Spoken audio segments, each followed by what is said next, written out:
First up, I am delighted at long last to welcome the new MP for Richmond Park, Sarah Olney, to the show.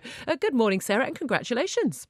Thank you very much. Good morning. Very nice to speak to you. We've been billing you all morning. We finally got you on. My first question, absolutely the most crucial question, when is the second by-election going to be held? The second by-election? Well, I mean, we don't really know whether voters really knew what they were voting for when they elected you. So shouldn't we have a second by-election? You want a second EU referendum, don't you? I was very clear in my campaign exactly what I was standing for, and the voters have returned me to Parliament with a very clear mandate. A clear mandate, but less than 50% of the people of Richmond voted for you. Are you sure you've got that mandate? Oh, well, I won the vote last night in the by-election, and we've overturned a huge Conservative majority here.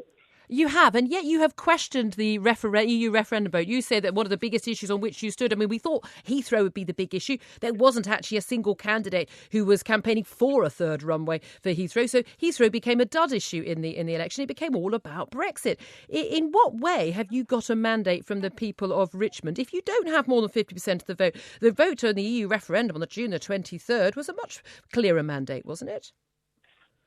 Well, as I say, I campaigned on that issue in this by-election, and I won a clear majority of the votes last night. You absolutely did, but your margin of victory was only about the same as the margin of victory in the EU referendum, about 4.5%. In which case, again, should we not rerun the by-election to be clear? Well, we accept the result of the referendum. What we're saying is that we think there should be a further vote on the terms before we make final decision to leave. Did your party leader, Tim Farron, did he mention that before? And did anyone else on the Remain campaign mention that before June the 23rd?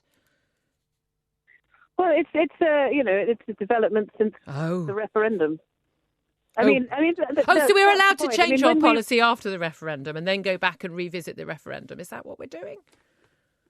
Sorry, I missed that. Well, I'm just a bit confused because when we had a Remain campaign, we had a Leave campaign, just as Youth run a campaign, Zach Goldsmith ran a campaign, Christian Walmoff, the Labour Party, voters knew what they were voting for in your by-election. They knew what they were voting for in the EU referendum. Why do we think that one election should be rerun and one shouldn't? Well, in the referendum, it wasn't clear what people were voting for when they voted Leave. There wasn't a clear manifesto set out. There wasn't a clear manifesto set out for the terms of we voted for a departure but not a destination. There was no clear manifesto for what happened to our membership of the single market or what. Yes, there was. The Remain campaign said we were going to leave the single market if we voted out.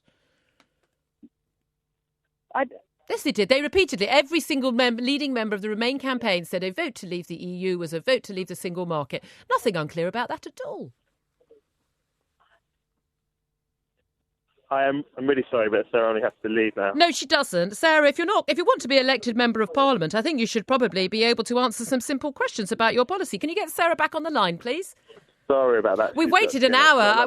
I don't know who you are. We've waited an hour to have this interview. If she doesn't want to answer questions from a radio station, perhaps she's not fit to be an MP.